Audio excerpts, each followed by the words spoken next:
எங்ககிட்ட இருக்க டீச்சர்ஸ் நாங்கள் அமைச்சிருக்கோம். என்ன காந்தியன் தாட் கோர்ஸ் இருக்கு, அந்த கோர்ஸ் படிங்கன்னு சொல்லி அமைச்சிருக்கோம். படிச்சு முடிச்சிருக்காங்க. அதே மாதிரி பாரதியார் பற்றியும் விவேகானந்தர் பற்றியும் நிறைய எக்ஸ்பர்ட்ஸ் கூட்டம் இங்கே பேச வச்சிருக்கோம்.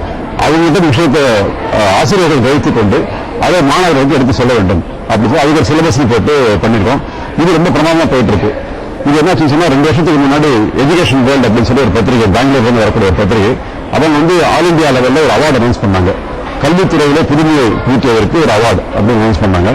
நாங்க என்னுடைய சைட்ல இந்த பிஜி கோர்ஸ் ஒரு அவார்டுக்காக நாங்கள் கொடுத்தோம். மாரல் எஜுகேஷன் நாங்கள் ரினோவேஷன் பண்ணிருக்கோம் அப்படின்னு சொல்லி கொடுத்த போது இந்தியா முழுக்க 25,000 பள்ளிகள்ல இருந்து இதுக்கு என்ட்ரிஸ் வந்திருந்தது. அது அத்தனை என்ட்ரியும் அவங்க பார்த்துட்டு அதில் ஷார்ட் லிஸ்ட் பண்ணி ஃபர்ஸ்ட் ரவுண்ட் ஷார்ட் லிஸ்ட் பண்ணி ஒரு 2,500 பள்ளிகள் ஷார்ட் லிஸ்ட் பண்ணிருக்கோம். அது சேவாலயா பள்ளி இருக்கிறது அப்படின்னு நியூஸ் வந்தது. அதுக்கப்புறம் இன்னொரு ஷார்ட் லிஸ்ட் பண்ணி வரும்போது ஒரு 250 பள்ளிகள் அப்படி இருக்கு. அதுலேயும் சேவாலயா இருக்க வேண்டியது. அதுவே எனக்கு ரொம்ப சந்தோஷமா இருந்தது. அப்போ கடைசியாக ஒரு 8 பள்ளிகளை மட்டும் செலக்ட் பண்ணி அந்த ஹெட் மாஸ்டர்ஸ் ஒரு இன்டர்வியூக்காக கூப்பிட்டாங்க. அவங்களோட பேனல்ல அவங்க கேள்வியில் பதில் சொல்வதற்காக ஒரு நேர்காணல் சொல்லி கூப்பிட்டாங்க. அந்த 8லையும் சேவாலயா வந்தது. அன்னைக்கு நம்ம ஹெட் மாஸ்டர் இன்டர்வியூக்கு போகும்போது ஹெட் மாஸ்டர் சிட்டிபாபு அவர்கள் அங்கே போய் பார்த்தா மற்ற 7 ஸ்கூலுக்கும் பார்த்தா எல்லாமே சிட்டிஸ்ல இருக்கக்கூடிய ஸ்கூல்ஸ், சென்னையிலோ இல்லை பாம்பே, டெல்லி, கல்கத்தா அப்படி பெரிய நகரங்கள்ல இருக்கக்கூடிய பெரிய இங்கிலீஷ் மீடியம் சிபிஎஸ்இ ஸ்கூல்ஸ். அது நாங்கள் மட்டும்தான் தனியாக தெரிஞ்சோம். ஒரு தமிழ் மீடியம் ஸ்கூலு, ஒரு கிராமத்தில் இருக்கக்கூடிய ஸ்கூலு, ஒரு ஸ்டேட் போர்டு ஸ்கூல் அப்படின்னு சொன்னா சேவாலயா மட்டும்தான் ஸ்கூலாக இருந்தது. அது கொஞ்சம் ஹெட் மாஸ்டருக்கு நாங்கள் கொஞ்சம் கான்ஃபிடன்ஸ் கொஞ்சம் கம்மியாயிடுச்சு. அவர் என்ன சொன்னாரு, எல்லா ஹெட் மாஸ்டரும் பார்த்தீங்கன்னா லேப்டாப்லாம் கொண்டு போயிருக்காங்க, இதை வச்சு படம்லாம் போட்டு காமிக்கிறாங்க, நான் 2 ஃபைல் மட்டும் கொண்டு போயிருக்கேன், இந்த அவார்டு நமக்கு கிடைக்குமா அப்படிங்கிற மாதிரி சொன்னாரு. அப்போ நான் சொன்னேன், 25,000 பள்ளியிலேருந்து 8 பள்ளிக்குள்ள நம்ம வந்திருக்கோம், இதுதான் நமக்கு ஒரு பெரிய சந்தோஷமா இருக்கணும், நீங்க தைரியமா ஃபேஸ் பண்ணுங்க இன்டர்வியூ அப்படின்னு சொல்லி சொன்னேன். மறுநாளுக்கு அவார்டு அனௌன்ஸ் பண்ணும்போது சேவாலயாவுக்கு தான் அந்த நேஷனல் அவார்டு கிடைச்சது. அதற்கு காரணம் இந்த பிஜிபி சிலபஸ் இது ரினோவேஷன் பண்ணியிருக்கோம். மகாகவி பாரத மேல்நிலைப்பள்ளியில தலைமை ஆசிரியராக பணியாற்றி இருந்தேன். இந்த சேவாலயில பிடிச்ச விஷயம் எனக்கு ரொம்ப முக்கியமான ஒண்ணு, இந்த பாரதியார் காந்தி விவேகானந்தர். நான் கல்லூரி படிப்பை முடிச்சு என்னுடைய பிஎட் பட்டம் பெற்றதுக்கு அப்புறமா முதல்ல ஆசிரியர் பணியில சேர்ந்தது சேவாலய மகாகவி பாரத மேல்நிலைப்பள்ளி தான். இந்த வந்த புத்தகத்துல எனக்கு பாரதியார் காந்தி விவேகானந்தர் பத்தி எனக்கு ஒண்ணுமே தெரியாது. அப்ப இந்த சேவாலய நிறுவனம் தான் பயிற்சியே வித்தியாசமா இருந்தது. முதல்ல பயிற்சியை பாரதியார் காந்தி விவேகானந்தர் இவங்களை பத்தி தான் எங்களுக்கு சொல்லிக் கொடுத்தாங்க. அது மட்டும் இல்லாம வந்த ஆண்டிலேயே பாரதியார் காந்தி விவேகானந்தர் பற்றிய கருத்துக்களை அறிய வேண்டும் என்ற நோக்கில் தேர்வு செய்யப்பட்ட ஆசிரியர்கள் நானும் ஒருவர். அவர் எம்ஏ காந்தியின் டாக்டர் மதுரை காமராஜர் பல்கலைக்கழகத்தில் இந்த சேவாலய நிறுவனமே சேர்த்து விட்டாங்க. அதனால எனக்கு காந்தியை பற்றிய கருத்துக்களை அறிவதற்கான வாய்ப்புகள் அதிகமாக கிடைச்சது. சோ அதனால காந்தியினுடைய கருத்துக்கள், பாரதியாருடைய கருத்துக்கள், விவேகானந்தர் கருத்துக்கள் தொடர்ந்து இந்த நிறுவனத்தினுடைய தலைவர் நிறுவனர் திரு முரளிதரன் அவர்கள் மூலமாகவும் மற்றும் புகழ்பெற்ற காந்தியின் ஃபாலோவர்ஸ், பாரதியாருடைய ஃபாலோவர்ஸ், விவேகானந்தருடைய ஃபாலோவர்ஸ் இவங்க அதெல்லாம் அழைச்சிட்டு இந்த ட்ரைனிங் கொடுத்ததுல எங்களுக்கு நிறைய அவங்களுடைய கருத்துக்களை அறிஞ்சிக்கிறதுக்கான நிறைய வாய்ப்புகள் எங்களுக்கு நிறைய கிடைச்சது. சோ அதனால இந்த பள்ளிக்கூடமே ஒரு வித்தியாசமான ஒரு அமைப்பா மாறிச்சு. மற்ற பள்ளிக்கூடத்தில் வேலை செய்வதை விட இங்க வேலை செய்வது அப்படிங்கிறது ஒரு புதுவிதமான அனுபவத்தை கொடுத்ததுனால தொடர்ந்து இந்த பள்ளிக்கூடத்தில் வேலை செஞ்சு ஒரு பணியாற்றக்கூடிய ஒரு நிலை இருக்கு.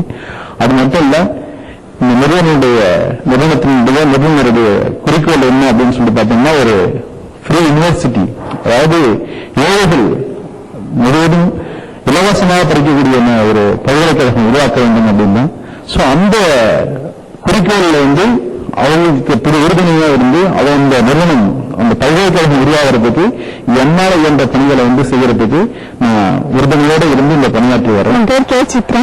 நான் ஃபர்ஸ்ட் ஸ்டாண்டர்ட்ல படிச்சுட்டாங்க. இது 12th முடிச்சிருக்கேன். இந்த படத்துல இந்த ஸ்கூல்ல ஃபர்ஸ்ட் டைம் வந்தேன். அது மட்டும் இல்லாம இந்த திருமண ஒரு ஏரியாலே நான் ஃபர்ஸ்ட் மார்க் எடுத்தேன் ஸ்கூல் சார்பா. இது என்ன மட்டும் இல்லாம என் ஸ்கூலுக்கு பெருமை தேடி கொடுத்திருக்கு. இது எந்த ஃபீஸ் இல்லாம பிளஸ் 2 வரை எல்லாம் ஃப்ரீயா சொல்லி கொடுத்துருக்காங்க. இது ரொம்ப அரிதான வாய்ப்பு எனக்கு கிடைச்சிருக்கு. ஒரு பேர் சூர்யா, நான் படிக்கிறேன். இங்க ஹாஸ்டல்ல படிக்கிறேன்.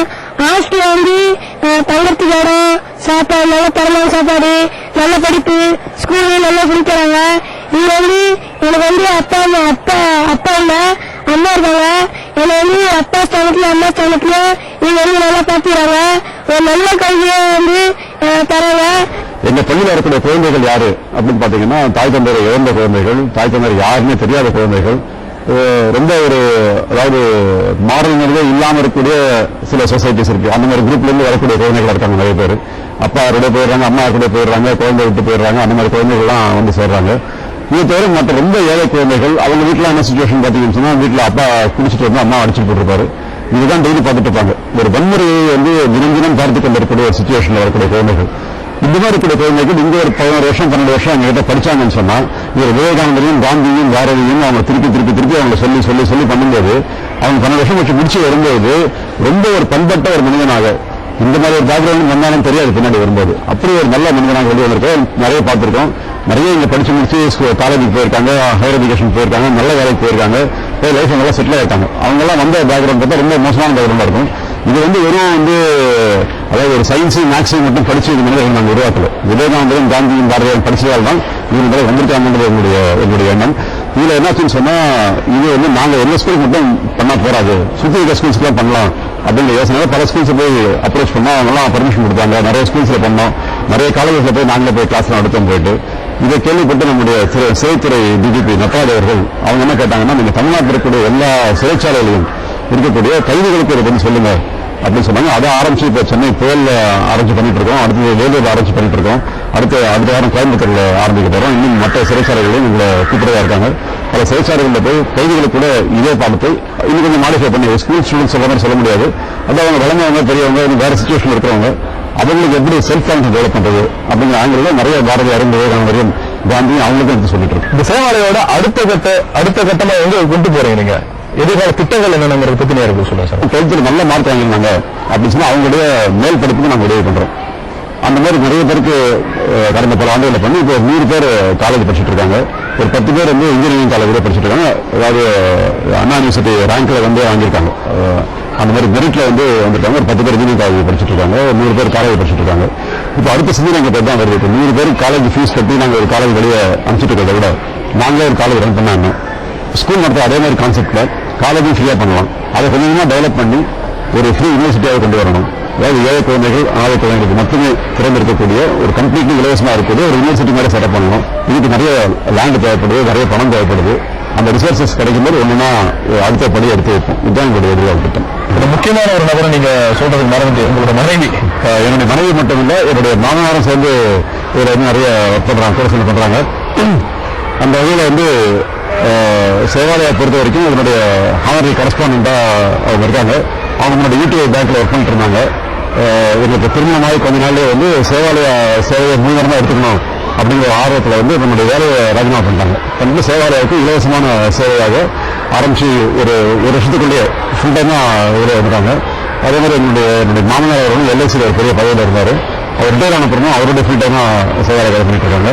பாரதியாரின் மிஷன், அவருடைய தொலைநோக்கு பார்வையும், விவேகானந்தரோட மிஷன் கொள்கை பிடித்து இதை சாதிக்க வேண்டும் என்கிற திண்ணமான உறுதியும், மகாத்மா காந்தியினுடைய பேஷன், ஒரு அதீதமான ஆசை, ஒரு செயலை செய்ய வேண்டும் என்கிற ஒரு ஹைம்சைனில் உள்ள ஒரு திட்டமும், மூன்றையும் கலந்த ஒரு ஆக்ஷன், அதை செயலாக செயல்படுத்திய இந்த நிறுவனத்தினுடைய நிறுவனரும் நிர்வாக அரங்காவலருமான முரளிதரன் கனவுகள் மென்மேலும் வளர வேண்டும், மெய்ப்பட வேண்டும் என்ற வாழ்த்துக்களோடு இந்த நிகழ்ச்சி உங்களுக்கு ஒரு புதிய பரிமாணத்தை, சமுதாயத்தை மாற்ற வேண்டும் என்ற எண்ணத்தை உங்களிலே தூண்டி இருக்கும் என்ற நம்பிக்கையோடு உங்களிடம் விடைபெறுகிறோம். நன்றி, வணக்கம்.